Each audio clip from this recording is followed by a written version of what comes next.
kod izvještavanja koji je bolje posljedice moći da vidite svoju kvalitete podniješte poslije nemoći.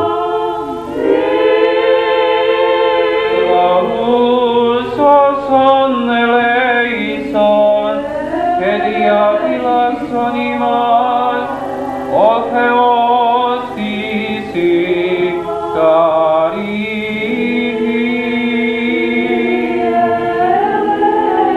Decoite laio, Isa Christus in narod, koji očekuje od tebe veliku i bogatu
Mnoge i velike svetitelje Gospod dade svakom kraju zemlje srpske, u svakome vremenu njegove istorije, i u prvo doba slobode i u kasnije doba ropstva.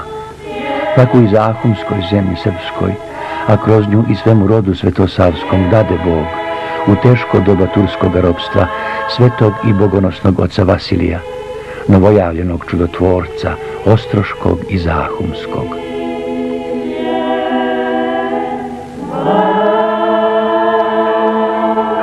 Sveti otac naš Vasilije nazvan Ostroški rodi se u Humskoj zemlji u selu Mrkonjić u Popovom polju 1610. godine od pobožnih i blagočestivih pravoslavnih roditelja Petra Jovanovića i supruge mu Anastasije.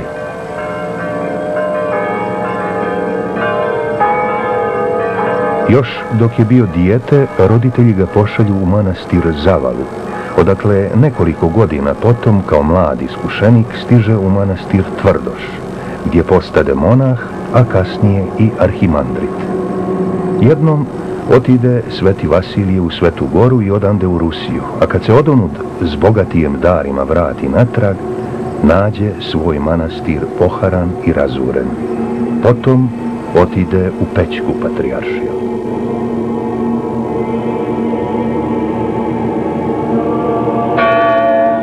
Gavrilo, milošću Božjom, arhijepiskop Pećki i svih Srba i Bugara i svih drugih zemalja i zapadnog primorja patrijarh. Smjernost moja piše u bogospasnu eparhiju koja se zove Nikšić i Planu i Kolašinovića i Moraču. Neka vam bude znano kako dadoh i blagoslovih više rečenu eparhiju vladiki Zahumskom Kir Vasiliju. Primite ga sa usrdijem i čast mu ukazujte odgovarajuću. I tako sveti Vasilije načini sebi dvor na Rudom polju, gdje je sada Nikšićki grad Onogošt. U to doba dođe poturčenjak Jezdaga s fermanom da gradi dvor na onom istom mjestu gdje je vladika bio načinio sebi dvor. Kad Jezdaga pokaže ferman, vladika Vasilije ostavi svoj dvor i otide u planinu Ostrog.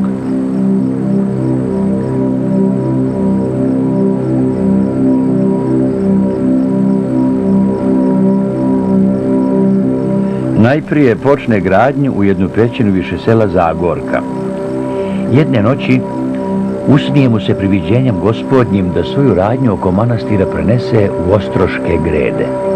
Kad je Božjim proviđenjem otišao u Ostroške grede, tamo mu se nađe jedna velika od 3 strane peštera u kojoj su ranije živjeli neki isposnici.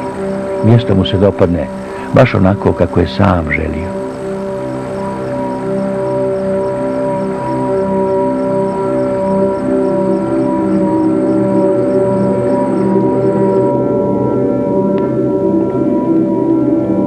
Vasilije, milošću Božjom, mitropolit Zahumski i Hercegovački. Pišem ovo zbog potvrde istine, da znaju hrišćani kako bijaha neko vrijeme u Ostrogu u pustinji. I priložih ovdje dragovoljno svoj trud, i svoj imetak ne poštedjeh Boga radi i milosti Svete Bogorodice.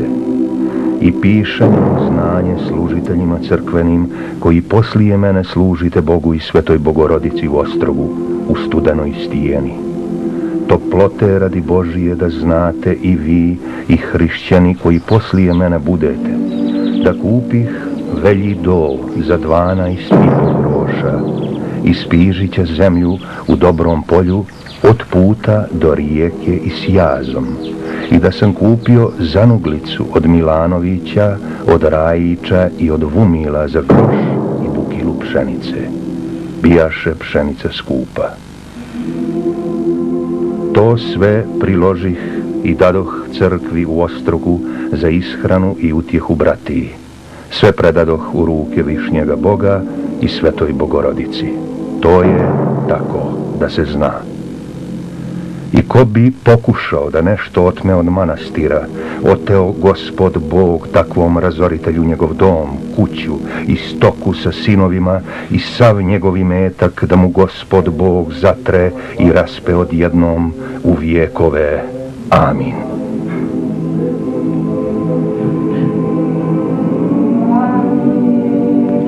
Voljom Oca i revnošću Sina, izvršenjem Svetoga Duha, sagradi se ova sveta i sveštena crkva časnog i životvornog krsta 7173. godine, a islika se 7175. uz blagoslov preosveštenog Zahumskog mitropolita gospodina Vasilija, trudom i nastojanjem i troškom jeromonaha Isaije, unuka prvog i prepodobnog oca našeg Isaije od Donogošta, od sela Pope.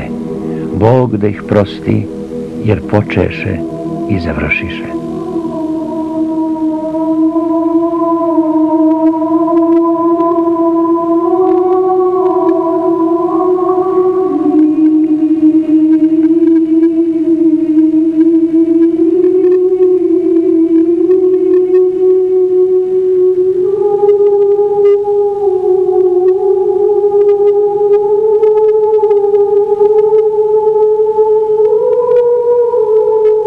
Ovaj sveti hram zajedničkim trudom i umijećem islikaše zoograf i Jovan i učenik mu ne manje slavan Radul, koji islikaše mnoge srpske svetinje od Kosova do Primorja, Pive i Morače.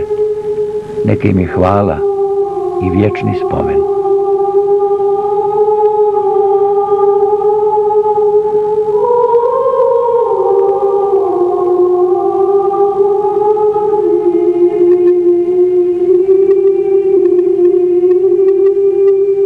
Najviše vremena sveti Vasilije provođaše u jednoj ispusnici u Ostroškoj stijeni. Noći je provodio u molitvama i razgovoru s Bogom, čisteći sebe i prosvjećujući se Duhom Svetim, da bi danju mogao da čisti i prosvjećuje druge.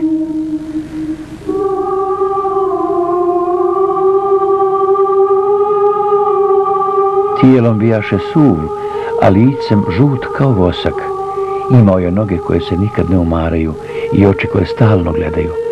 Postao je živa ikona Hristova, bogoliki lik, putujući hram i apostol, prorok, istinski duhovni otac, narodni učitelj, prosvjetitelj, ljekar i iscijelitelj.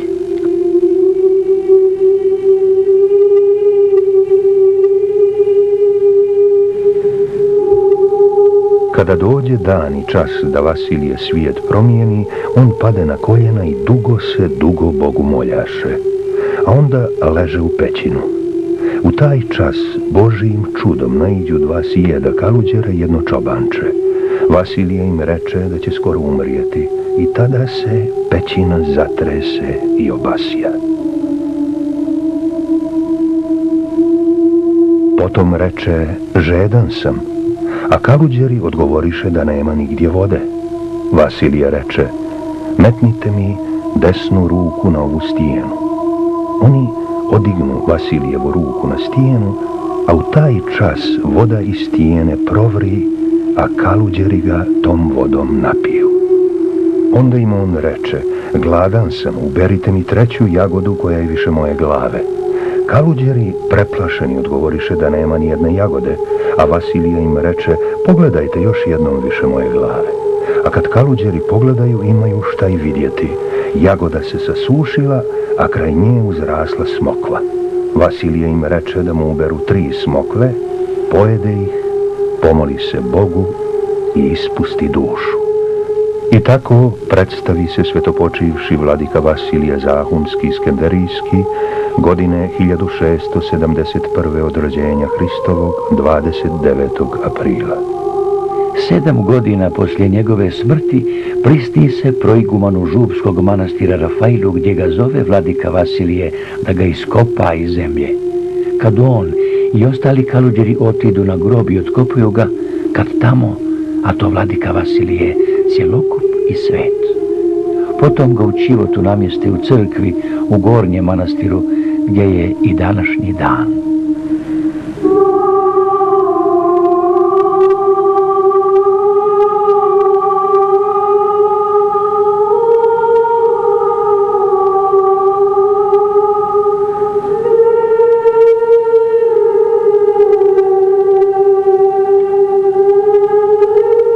Oče, otaca, primjeru sveštenstva i dejstvenosti, snago monaha, svjetioniče ljubavi, izvore čudesa, sasude božanskoga duha. Uzrastao si kao mirisni cvijet u Zahumlju, bogonosni oče, i svima prinosiš poput mirisa darove iscijeljenja. Od mladosti svoje cijelog sebe Gospodu si predao, provodeći u molitvama, podvigu i postu. Oče, koji Boga nosiš, bio si primjer u vrlinama, dobrim dijelima tvome stadu. Zbog toga, videći Bog tvoja dobra djela, postavlja te u svojoj crkvi za pastira i dobrog arhijereja i po smrti tvojoj sačuvao je sveto tijelo tvoje neraspadljivo, svetitelju Vasilije. Stoga imajući slobodu, moli se Hristu Bogu za spasenje duša naših.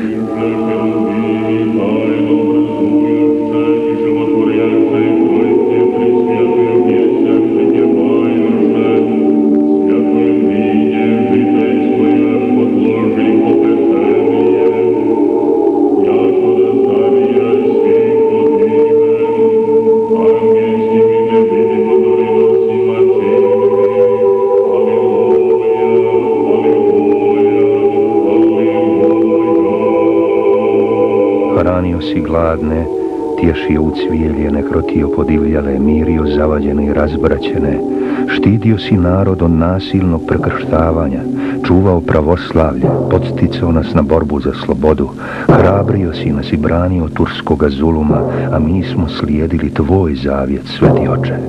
Tukli smo se po gorama, krili po pećinama, koji uboden, koji obješen, koji na kolac nabijen, ali se ne dadosmo pokoriti. Gospod Bog nam dođe u pomoć, te sili odolijevamo i jednako se ne damo pokoriti i vjeru svetu i slobodu izgubiti.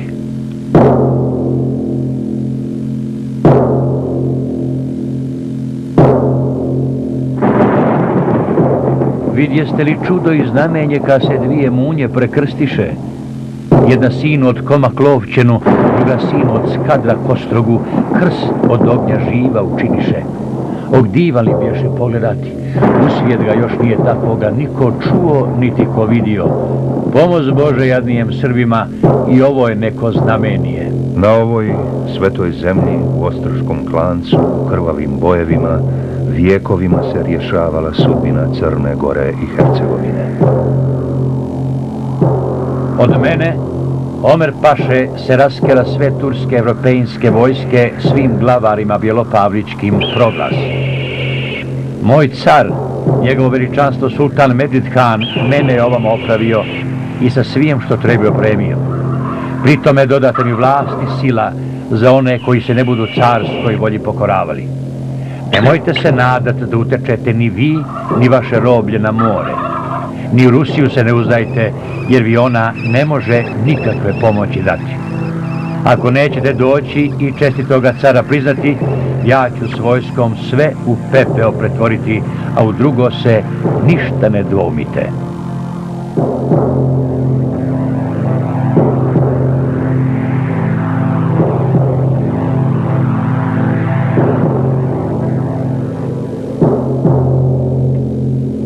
Gospodinu Serasker Paši, komandantu turske vojske, primili smo vaše poštovano pismo i sve razumjeli. Skoro se primaklo 5 vijekova kako je turska carevina nasilno među Evropom došla i svoj presto na hrišćanski utvrdila. Svijetu je poznato da je ta carevina svakome s kim je bila zlo učinila, a osobito nama, Srbima, koje ste skoro već i uništili.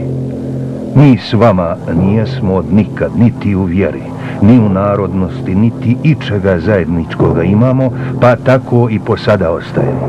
S vama nijesmo radi i nećemo nikada, jer evo 4-5 vijekova kako jedan drugome krv prolijevamo i gazimo, pa ni nije moguće složiti ni piće.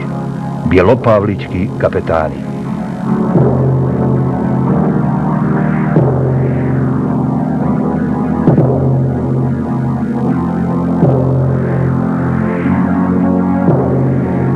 I tako ljeta gospodnje 1852.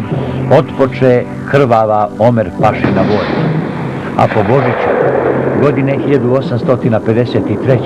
povlačeći se pred najezdom Ismail Paše, koji sa preko 25.000 vojnika napadaše od hercegovačkih strana, veliki vojvoda Mirko Petrović sa 30-ak druga zatvori se u Gornji Manastir.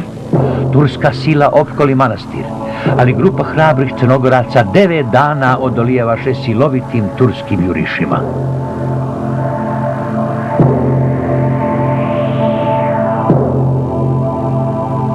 Devetog dana hrabrim braniocima Ostroga priskoči u pomoć Pero Tomov, brat vladike Rada, sa 300 biranih Crnogoraca.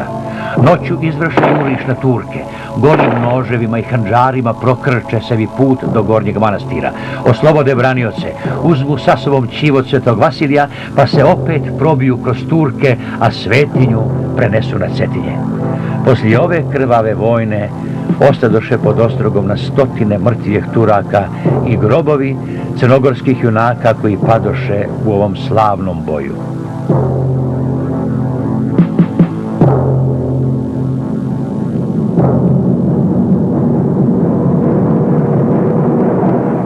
A ljeta gospodnjeg 1877. otpoče novi veliki turski pohod. 3 vojske, 60.000 vojnika napadahu malenu Crnu Goru. Jedna od Skadra, druga niz Moraču i 3. vojska Sulejman Paše od Nikšića i Hercegovine.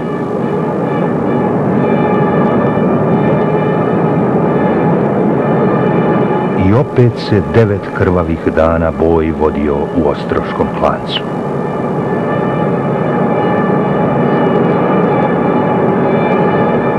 Sulejman Paša sa preko 30.000 vojnika prodrije od Nikšića preko Planinice i Povije.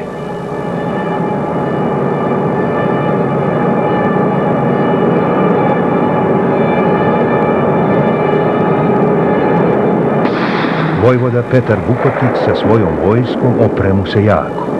Crnogorci jurišaju u Turke i slome ih tako da su više stotina Turaka pali iz Ostroške grede. I drugi Crnogorci s druge strane priskoče. Nastade strašna sječa.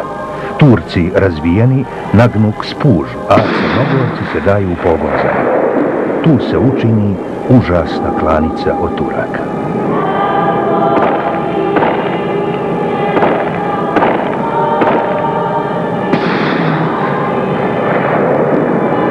posljednjeg, 9. dana boja, nije više bilo ni jednog živog Turčina na zemljištu crnogorskom, osim mrtvih, zarobljenih i izgubljenih. Pećine, rupe i udubljenja usput bile su pune mrtvaca koji su na nekim mjestima doslovno prekrili zemlju. A iz Podgorice i Skadra Turci izvijestiše da su na bojnom polju ostavili 7.000 mrtvih i da su imali 9.000 ranjenih. Poslije bitke u Ostroškom klancu Turci se sjetiše svoje izreke: ne valja se tući sa Kaur Karadagom, sa zlom Crnom Gorom. Bio je to posljednji veliki turski pohod na Crnu Goru. Ovaj sveti hram posvećen imenu svetog Vasilija Ostroškog čudotvorca u spomen svim pravoslavnim crnogorskim i hercegovačkim ratnicima poginulim za vjeru i otečestvo podiže blagovjerni gospodar Nikola I Petrović Njegoš, knjaz crnogorski. I za vrijeme ove bitke mošti Ostroškog čudotvorca bile su prenesene na Cetinje, a poslije slavne pobjede uz velike počasti vraćene su u Ostrog.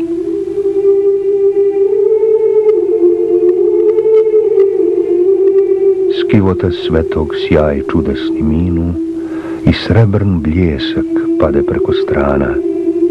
Ja vidjeh uz krš sveti otac minu, na čelu noseć jednu mutnu boru i sjajan na vrh Ostroga se vinu. Kleknu i poče moliti i kanu suza mu jedna. I sa strana svije sa grmljem bolno jeknu golet gornja i ko srce jedno gdje jad ljuti bije, milosno zvono zacikta sa tornja.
Višnji mir, spasenje duša naših, Gospodu se pomolimo. Gospodi pomiluj. Za višnji mir, spasenje duša naših, Gospodu se pomolimo. Gospodi pomiluj.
Sveti oče Vasilije, pomoćniče, sini i zaštitniče milosrdni, čuj sada molitve i suze i uzdahe naše. Kao dobri pastir koji traži za lutale ovce i za njih strada, okupi nas oko kivota Tvojeg i nauči nas čudotvornim poukama Tvojim, da bismo Te blagodarili i slavili Oca Nebeskoga. Naše se duše grče u poracima ili plaču u pokajanju kao zabludeli sin, koji je tražio Oca da mu prosti. I kao posrnula žena koja je priznala svoje grijehe, sagriješi mnogo znanju, neznanju, godnim mislima, središnjim srce, riječima, dijelima. I propuštanje Te ne učini smo mnoga dobročinstva, zato pogledaj nas, ranjene, izobličene, u nevaljatu pogledaj i ublaži bolovi patnje duša i tijela, daruj nam izgubljeni mir, bratsku ljubav, radost nebesku. Molimo Te, pozovi sve svete iz roda našeg, sve svete mučenike, pravednike i prepodobne i zajedno sa njima umoli Gospoda slavljenog u presvetoj Trojici da nam podari oproštaj grehova i spase nas od adske proklone. Tako pokajani i poučeni da bismo mogli Tebe veličati i s Tobom slaviti bespočetnog Oca sa jednorodnim Sinom i životvornim Duhom, sada, svakda i u vekove vekova. Amin. Za putnike, bolesnike, pačenike, služnjenjevo spasenje, Gospodu se pomolimo. Gospodi pomiluj. Bogonosni oče, Sveti Vasilije, evo 3 vijeka kako dolazimo da se poklonimo Tvojim čudotvornim moštima. Dolazimo Ti svi, ljudi različitih vjera i naroda, jer Ti nas nikad nisi dijelio, nego nas primaš jednako i bez razlike. Dolazimo Ti iz svih krajeva zemlje i svijeta. Mi smo 300-godišnja povorka bogočežljivih duša koja neprekidno krli tebi, ostroški vidar.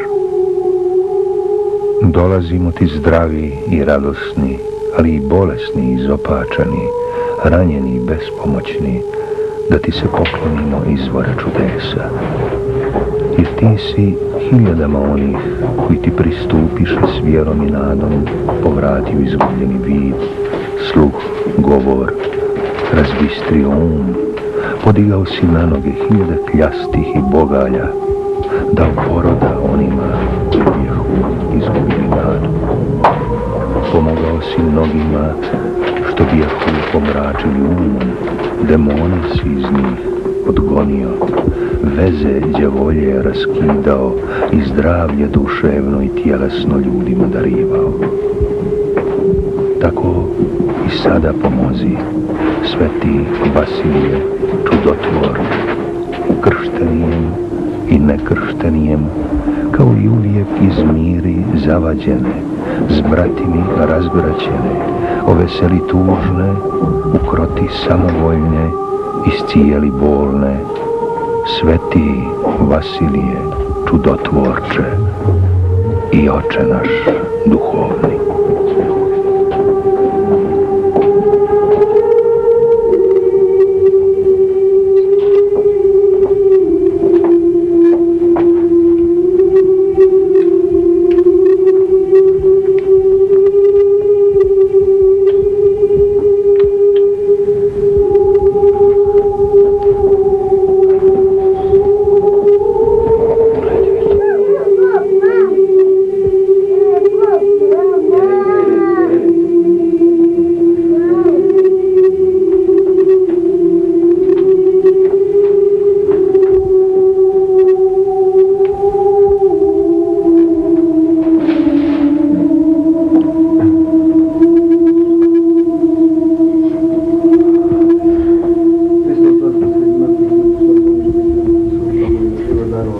Gospode, sredržitelju vjekaru duša i tijela, ti omagaš, podižeš, kažnjavaš i opet popravljaš brata našega Iliju, koji je obolio, posjeti svojom milošću, pruži svoju ruku puno moći da liječi iz cijelije, pa da ih liječi, godinu se postaviš nemoći.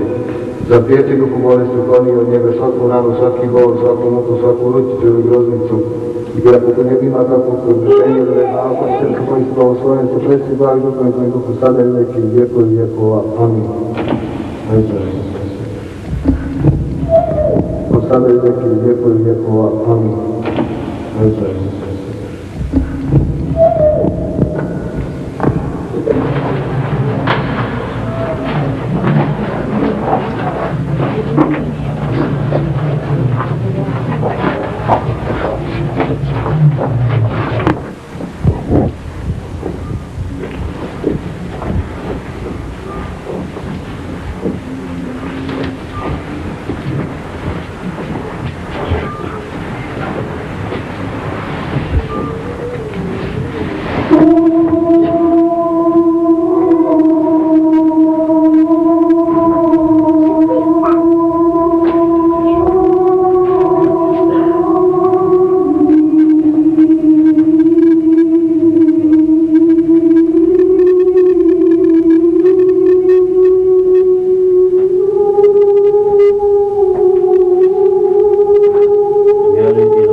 Sveti oče Vasilije, pomoćniče, sini i zaštitnice milosrdni, čuj sada molitve i suze i uzdake naše. Kao dobri pastir koji traži za lutale ovce i za njih strada, okupi nas oko kivota tvojeg i nauči nas čudotvornim poukama tvojim, da bismo te blagodarili, slavili Oca nebeskog. Naše se duše grče u porocima i plaču, pokajanje